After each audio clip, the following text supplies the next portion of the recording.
Hello students, good day. You're welcome to our Igbo L2 revision, JSS2. If you're in JSS2, get your notes. You're welcome once again. How has it been? Being in a new class, learning a new language, and all the rest? No, Ibiala without working. Today's topic is Nkeji asụsụ, parts of speech. Nkeji asụsụ, parts of speech, and we are looking at Mkpọaha maọbụ aha, which is noun. Mkpọaha maọbụ aha, which is what? Noun. So get your notes, let's revise. I know it's either your teacher have taught you this or about to. Mkpọaha maọbụ aha, noun. We said a noun is the name of a person, animal, place, or things. Aha bụ aha mmadụ, aha ụmụ anụmanụ, aha ebe maọbụ aha ihe.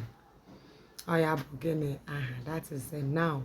A noun is the name of a person, animal, place, or things. When we talk about name of a person, aha mmadụ. Name of a person, aha mmadụ. Ọmụmaatụ ya bụ gịnị? Chukwuma, Ngozi, Nkiru, Chioma. Name of an animal or a name of animals. Anyị nwere agụ. Agụ is what? Tiger, ọdụm, lion, ewu, goat, nchi, grass cutter,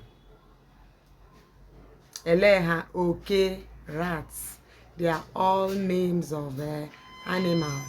Name of a place: Owerri, Umuahia, Port Harcourt, Abuja, Enugu, Kaduna, Kano, Osun, Oyo, and the rest. Name of a thing: Akpa, bag, Uwe, clothes, Ụlọ, house, Oche, chair, and the rest. All these are words, nouns. And I know your teacher have told you all this. The next thing we are looking at is the characteristics of a noun. Njirimara Mkpọaha. Aha nwere ike ikwuru onwe ya. Mkpọaha nwere ike ikwuru onwe ya. A noun can stand on its own. Example: ji, yam. Akwụkwọ, book. Ede, cocoyam. House, ụlọ. Akpa, bag. Number 2, a noun goes with a verb in a sentence. Aha na ngwa na-agakọ ọnụ n'ahịrịokwu. A noun goes with a verb in a sentence. Ọmụmaatụ: osikapa dị mma. Rice is good. Osikapa dị mma. Dị is the verb. Is, that's the D, is the verb. Ada bịara ụnyaahụ. Ada came yesterday. Bịara is the word, verb. Another characteristic is that noun complements verb in a sentence. Aha na-eme gịnị? Emejupụta ngwa n'ahịrịokwu. Look at your notes. I know your teacher told you all this. Look at your notes. Ọmụmaatụ, example: Uche ate food. Uche riri nri. Riri nri a is complementing Uche and the food. Ada gbara bọọlụ. Ada gbara bọọlụ. Ada gbara bọọlụ. O nwere ike bọọlụ ụkwụ ma bọọlụ aka. Mana ka anyị sizie na bọọlụ ụkwụ. Ada gbara bọọlụ ụkwụ. Ada played football. Ọzọkwa, another characteristics is that noun can be in so many places in a sentence. Aha nwere ike ịnọ n'ọtụtụ ebe n'ahịrịokwu.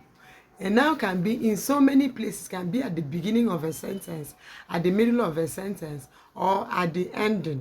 Aha nwere ike ịnọ na mbido ahịrịokwu, maọbụ n'etiti ahịrịokwu, maọbụ na ngwụcha ahịrịokwu, dịka Nnamdi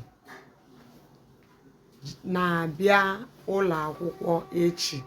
Ma Nnamdi ma ụlọ akwụkwọ ma echi, ha niile bụcha gịnị? Aha.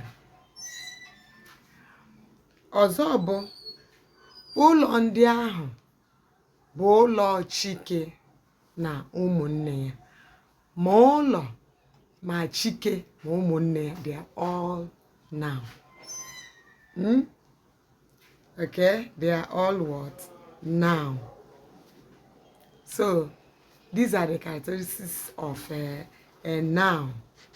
And when we come next time, we'll be looking at adjectives and verbs. Mkpọaha na ngwa. Do subscribe to our YouTube channel. Always share our videos so that students in other schools will also join us. You know, you're learning this language as a second language, and you really need to pay attention. As we share our videos, it will help them and also help you. Comments where necessary, and also especially like our videos and share. It will help us.